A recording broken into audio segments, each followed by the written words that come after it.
In this video, I'll show you how to check all unread emails in Outlook. If you want to see only the emails you haven't opened yet, Outlook gives you a few easy ways to do it.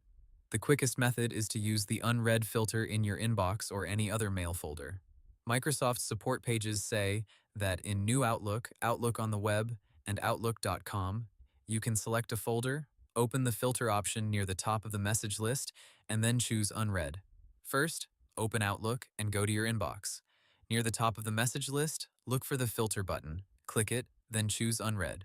Once you do that, Outlook will show only the unread messages in that folder. Microsoft also notes that the filter button changes to unread, so you can clearly see that the filter is active. When you want to go back to the normal view, just click that filter again to remove it.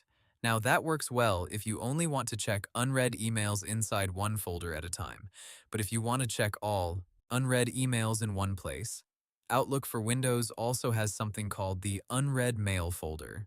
Microsoft describes this as a default search folder that collects unread messages together, even if those emails are stored in different folders in your mailbox. To use that, go to the Folder tab in Outlook, then click New Search Folder.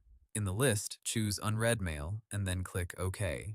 After that, Outlook creates a special folder where you can view all unread messages more easily.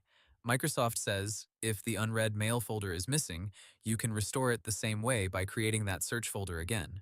If you're using Outlook for Mac, Microsoft says you can also show only unread messages by opening the View menu, going to Filter By, and choosing Unread. So, the main idea is simple. Use the unread filter for a quick view inside one folder, or use the unread mail search folder if you want a broader view of unread emails across folders in Outlook for Windows. And that's it. That's how to check all unread emails in Outlook. Hope the tutorial was helpful. Subscribe to my channel and see you in the next video.